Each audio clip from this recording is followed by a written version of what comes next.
You've probably hummed it without thinking. Oranges and lemons, say the bells of St. Clement's. It sounds light, playful, like a harmless little melody from childhood. But what if I told you this rhyme isn't so innocent? What if it's not just a song, but a whisper from a darker time, a shadow wrapped in sound? Because behind those cheerful chimes lies something older and far more disturbing. A history of executions and curfews, of prison bells ringing through narrow alleyways, of stolen fruit and stolen lives. This rhyme, passed from child to child, might actually be a map, a breadcrumb trail through medieval London, where every bell had a meaning, and every meaning had a consequence. It sings of debts unpaid, of justice delayed, of heads taken at dawn while the city still slept. Each verse, each line, each church it names, holds a piece of the past, a moment when the bells didn't just toll the hour, they rang out judgment. So let's follow them. Let's walk back into a city where time was kept by towers, and innocence was often a lie, where the wrong step could lead to the scaffold, and the last thing you heard might truly be a bell. This is the real story behind Oranges and Lemons, and once you hear it, you'll never hear that melody the same way again. Where the bells first rang. The first known version of Oranges and Lemons was written down in the year 1744 Kortbau, horse. But make no mistake, the bells it describes had already been ringing for centuries. Long before the rhyme made its way into printed songbooks, their chimes echoed through the narrow, crooked streets of medieval London like the heartbeat of the city itself. By the 12th century, within just 1 square mile of the city of London, there were already more than 100 churches. Imagine that. 100 spires piercing the skyline, 100 sets of bells, tolling in turn, for joy, for sorrow, for warning. This wasn't just a city, it was a soundscape. Each church had its own bell, and each bell had its own story. Some were cast for weddings, some to mourn the dead, and some, more ominously, to signal the end. For prisoners, for fires, for the final breath before the blade. The people of London didn't need clocks, they lived by the bells. By the 15th century, churches and monastic houses had swallowed nearly 2/3 of the city's landscape. Towers rose above timbered houses, and the air was filled, hour by hour, with layered harmonies of metal and motion. Bells rang for births, for funerals, for feast days, for plague warnings, for curfews, for executions. You didn't just hear them, you felt them. And so, to live in London was to live by sound. The bells didn't just mark time, they marked fate. They rang in hope. And sometimes, they rang in fear. So when you hear that rhyme again, know this. Those bells weren't singing a lullaby. They were speaking in code, and the city understood every word. St. Clement's and the scent of citrus. Oranges and lemons, say the bells of St. Clement's. At first glance, it feels almost lyrical. Soft, bright, colorful. The kind of line that conjures sunshine and sweetness. But just like many lines in this rhyme, it points to a very real place. And perhaps a very real event. St. Clement Eastcheap was an actual church in the heart of Old London, tucked between narrow winding lanes, not far from London Bridge and the River Thames. And this location matters, because for centuries, the Thames was London's lifeline, the main artery through which the world flowed. Ships from Spain, Portugal, the Mediterranean, and beyond carried citrus fruits, spices, silks, and goods no local orchard could produce. When those ships docked, the air around the riverfront markets would swell with the scent of oranges, lemons, and salt water. The name Eastcheap itself comes from an Old English word meaning market. And this district wasn't just any market. It was loud, crowded, alive. Street vendors called out prices, buyers bargained aggressively, crates cracked open, and fruits spilled across wooden stalls.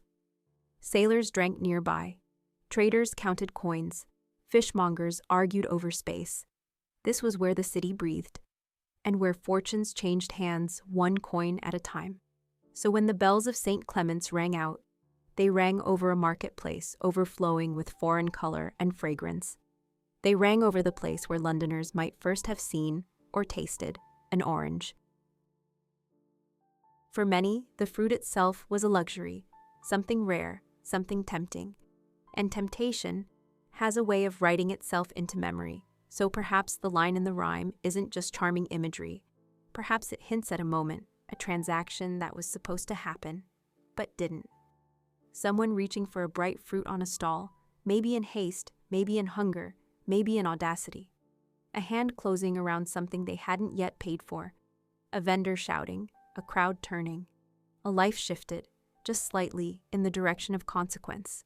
The bells of St. Clement's may not have been calling out the price of fruit. They may have been reminding the city what happens when debts go unpaid. And that is only the beginning of the story those bells are telling. St. Clement's and the scent of citrus. Oranges and lemons, say the bells of St. Clement's. At first glance, it sounds whimsical, the kind of line you might imagine being sung in a sunlit nursery. But if you listen closely, this might be more than poetry. It might be a clue, a memory preserved in rhyme, because St. Clement Eastcheap wasn't just a name plucked from nowhere. It was a real church, nestled near London Bridge and the wide, winding River Thames. And in medieval times, that part of the city was where ships docked, their hulls filled with goods from distant shores, spices, cloth, and citrus. The air around Eastcheap would have smelled different, brighter, fresher. Caravans unloading fragrant oranges and sharp-skinned lemons into the heart of London's trade district. That name, cheap, comes from the Old English word for market. And this market was the beating commercial heart of the city. Everything had a price, everything had a place, and everything was supposed to be accounted for, but perhaps not everything was. Could the rhyme be recalling a small theft, a fruit gone missing, a child's hand where it didn't belong, or something larger, a symbol of trade, greed, and the unspoken debts that hung in the air like the scent of citrus? Whatever the answer, this line isn't just decorative. It's geographic, it's economic, and it's quietly ominous. Debt, judgment, and a shadowed past. You owe me 5 farthings, say the bells of St. Martin's. The second line doesn't waste time. It speaks of debt, of something taken and something not yet returned. In medieval London, the name St. Martin's could refer to several churches, but one in particular stands out. St. Martin Orger, tucked near Martin Lane. And that lane? It wasn't just another street. It was a hub of early finance, lending, pawnbroking, speculation, and risk. Money flowed here in whispers. Coins passed hands in alleyways and counting houses. Interest grew quietly, like mold on damp stone.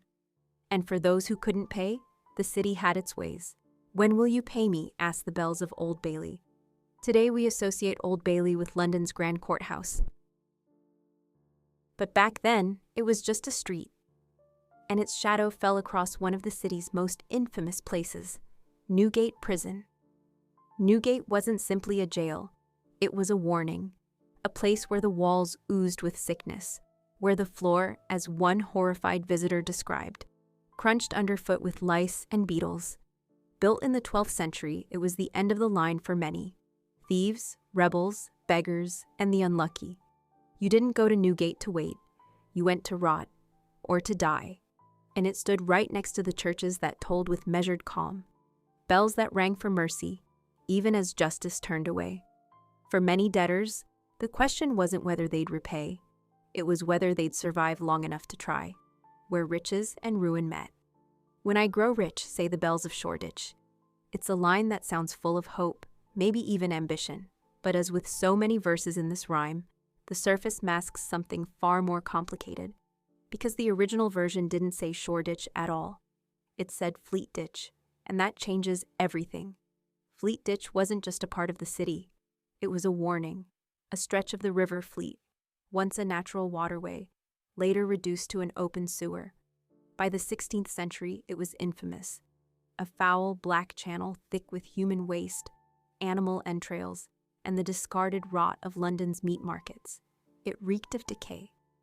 And worse, it attracted what the polite city above tried hard to ignore. Fleet Ditch was the underbelly. A haven for pickpockets, beggars, and outcasts. The kind of place where lost souls disappeared, and no one asked questions. It was here that Charles Dickens would one day set the grim lair of Fagin in Oliver Twist, a fictional den that felt all too real. If a rhyme whispers of someone slipping into darkness, into crime, into ruin, this would be the place. But what if it wasn't Fleet Ditch? What if it really did mean Shoreditch? Then we're looking at something different, not filth, but fantasy, not sewage, but spectacle. In the year 1576, England's very first purpose-built playhouse opened its doors in Shoreditch. It was called simply the theatre. Just that, the theatre. A bold statement in a city that hadn't seen anything like it. And just steps away stood the bells of St. Leonard's Church. That church would become sacred ground for the dramatic. Many Tudor actors, some famous, some forgotten, found their final rest beneath its stone floor. Shoreditch, in its own way, was both a cradle of culture and a corridor to obscurity. One moment, applause. The next, silence. So was this line in the rhyme a twist of irony? A thief dreaming of riches while standing ankle-deep in sewage? Or an actor playing rich on stage while dying poor off it? Either way, the bells were watching, and ringing, and remembering. 2 sticks and an apple, or a bell. It's one of the strangest lines in the entire rhyme. 2 sticks and an apple, say the bells at Whitechapel. At first glance, it feels almost nonsensical, like something from a child's guessing game. But to someone who knows the secrets of bell making, this isn't nonsense at all. It's a riddle with a very real answer. Because in the world of bells, 2 sticks refers to the yoke, the solid wooden frame that holds the bell and lets it swing. And the apple, that's the clapper, the rounded iron core that strikes the inside of the bell, releasing its voice into the world, a voice that could call to prayer or warn of death. And there's one place in London where that voice was forged over and over again. Whitechapel. Long before the name became associated with foggy alleys and infamous crimes, Whitechapel was a place of craft, the proud home of the Whitechapel Bell Foundry. Established in the 15th century, but with roots tracing back to the year 1420, it was one of the oldest manufacturing businesses in Britain. For generations, the foundry was a world leader in bell casting. And not just any bells. They made Big Ben, the great voice of Westminster, still ringing over London today. They cast the Liberty Bell, the cracked but immortal symbol of American independence. From Whitechapel, their sound traveled across oceans and centuries. Inside those brick walls, molten metal was poured, hammered, cooled, and tuned, not by machines, but by human hands. Craft passed from master to apprentice, knowledge guarded like treasure. The work was loud, dangerous, and precise, and the bells that emerged carried with them not just sound, but memory. So when that line appears in the rhyme, 2 sticks and an apple, it's not just a curious phrase, it's a quiet tribute, a nod to the makers behind the music, a moment of recognition for the hidden hands who gave the bells their voice. And if any place in London deserved to be immortalized in song, it was this one. Because before the rhyme echoed across playgrounds, it echoed here, in iron, in fire, and in sound. Bald heads and city gates. Old Father Baldpate, say the bells at Aldgate. It's a line that almost begs a second look. Who was this bald-headed figure? A monk, a ghost, a forgotten relic of old London? As strange as it sounds, the phrase is rooted in something very real and very visible. Aldgate was one of the 7 great entrances into the walled city of London. Long before traffic lights and train stations, this was a place of passage.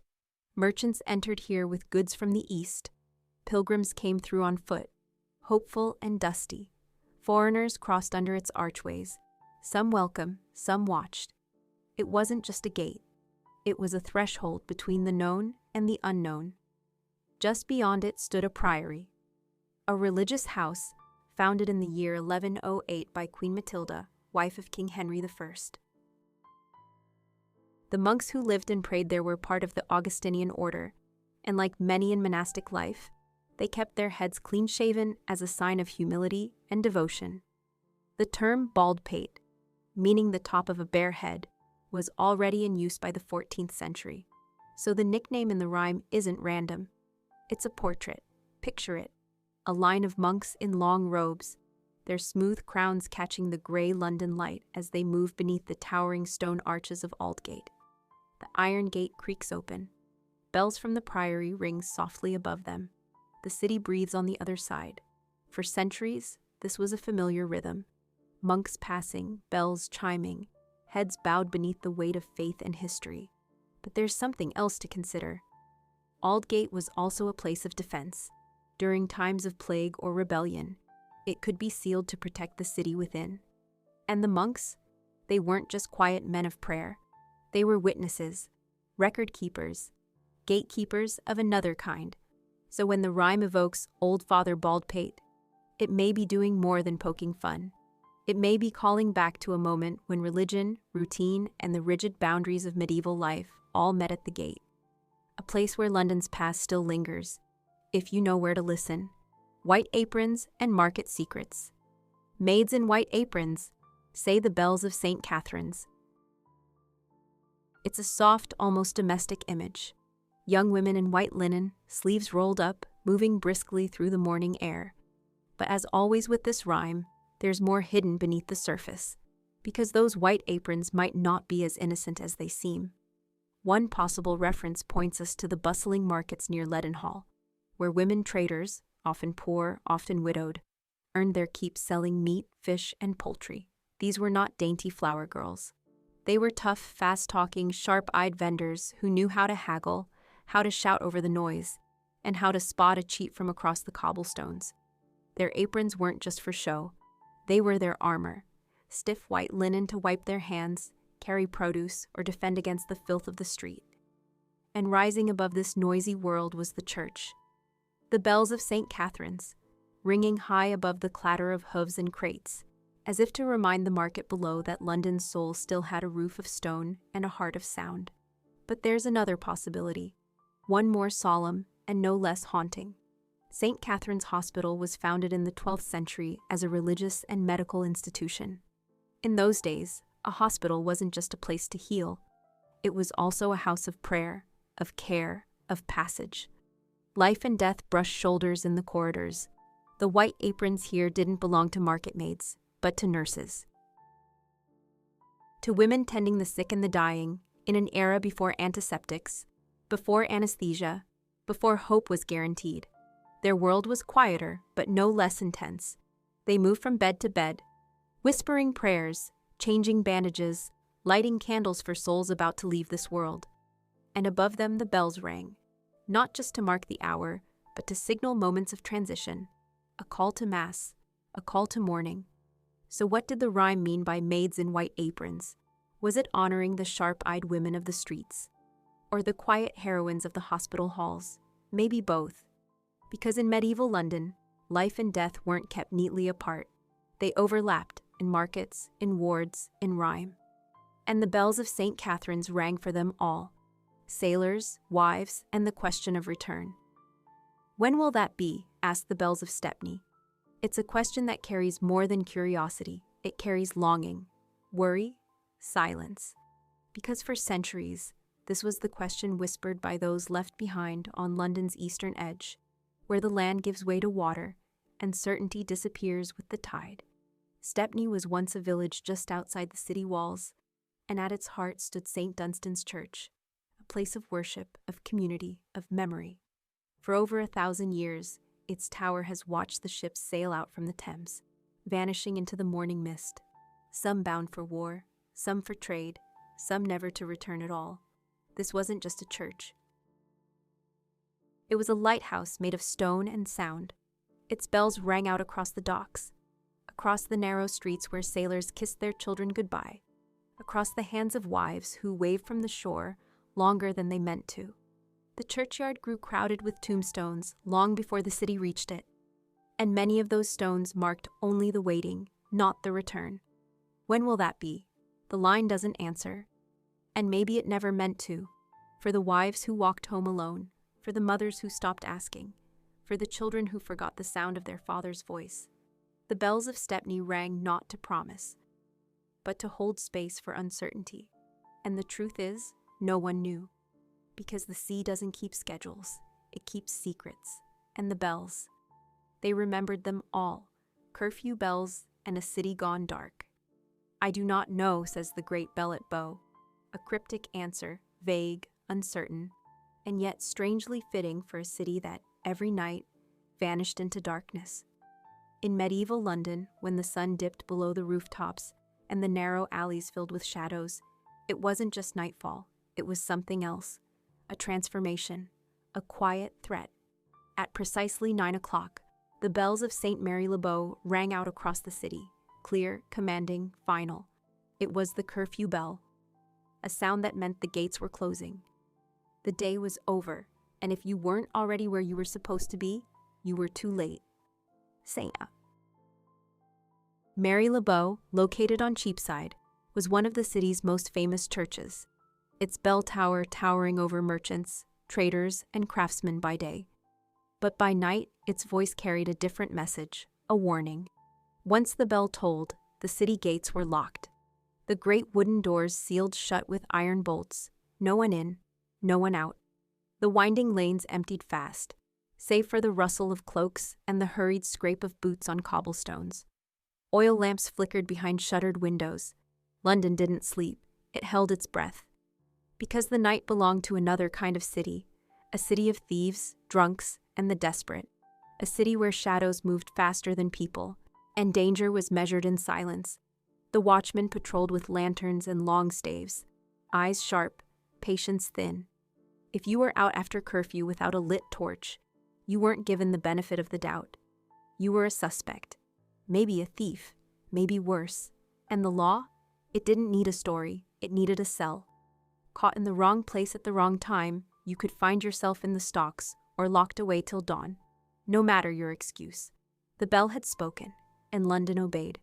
So when the great bell at Bow answers, "I do not know," it may not be ignorance. It may be caution. Because at night, in a city gone dark, knowing too much or being in the wrong place could cost you more than your way home. It could cost you your name, your freedom, your life, and the bell. It would still ring the next evening, as if nothing had happened at all. Candles, choppers, and the end. And then come the most haunting lines of all. Soft, childlike, almost like a lullaby, until you hear what they really say. Here comes a candle to light you to bed. And here comes a chopper to chop off your head. It doesn't rhyme in a playful way. It lands like a verdict. To modern ears, it might sound theatrical, a bit of grim flair tucked into the end of a nursery rhyme. But in early modern England, this wasn't metaphor. It was routine, brutal, predictable. In the 16th and 17th centuries, more than 200 crimes could carry the death penalty. Not just murder or treason, but petty theft, writing a threatening letter, cutting down a young tree, spending too much time with undesirables. The line between mischief and death was razor thin. Most offenders met the noose. Hanging was quick, cheap, and public. But for the elite, nobles, high-ranking clergy, or those accused of treason, there was a different ending. More dramatic, more symbolic, and for spectators, more memorable. Beheading. It was swift, yes, but never clean. A shaking blade, a blood-soaked platform, a hush just before impact. Crowds gathered not out of cruelty, but because it was theater, the final act of power delivered with silence and steel. And it all began with a bell. The night before execution, a solemn ritual took place. A handbell was rung outside the cell of the condemned, carried by a priest from the Church of St. Sepulchre without Newgate. That very bell still exists, tarnished with age, but still heavy with meaning. As it rang, the priest would speak a final verse, a chilling rhyme known by many, feared by more. All ye that in the condemned hole do lie, prepare you, for tomorrow you shall die. Watch all and pray, the hour is drawing near, that you before the Almighty must appear. The sound echoed through stone walls, into the bones of the man awaiting death. There was no room for doubt, no possibility of delay. The candle was lit. The chopper was coming. At dawn, the prisoners were led out, chained, surrounded, paraded through London's streets in open carts, past crowds of onlookers, some curious, some praying, some jeering. The journey was slow. The message was clear. And when they reached the scaffold, the bells rang once more, not for warning, not for mourning, but to mark the moment, that precise second when a life ended, and history added another name to its long, cold list. Because in a city ruled by bells, even death had its own soundtrack. Was it always this dark? It's easy to focus on the ending. The candle, the chopper, the final breath. Those lines linger, heavy with dread.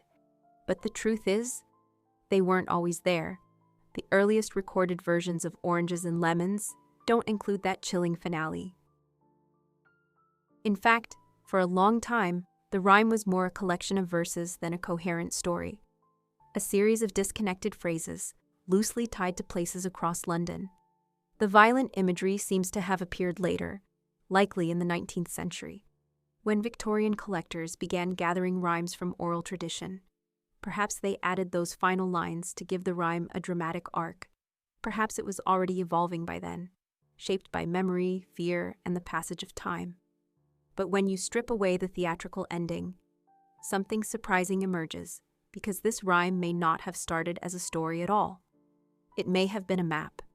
In a city where many were illiterate, where written signs meant nothing to most, the bells were how people understood their world. Each bell had a distinct voice, a distinct rhythm, and each line of the rhyme may have corresponded to a specific church, a neighborhood, a local trade. St. Clement's and Citrus, St. Martin's and Money, Stepney and Sailors, Bow and the Curfew Bell. It was London, translated into sound.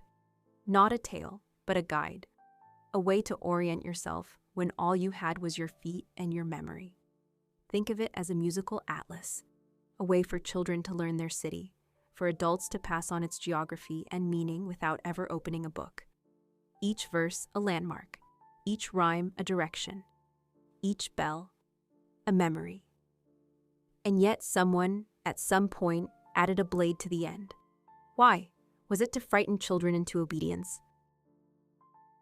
To reflect the growing anxieties of an empire built on order and punishment? Or was it something older, a lingering echo of public executions, scaffold parades, and the toll of a bell that meant the end? We don't know who changed the rhyme. We don't know when the chopper arrived. And maybe that's what makes it so unsettling, because sometimes the darkest verses are the ones we don't remember adding, but never quite forget.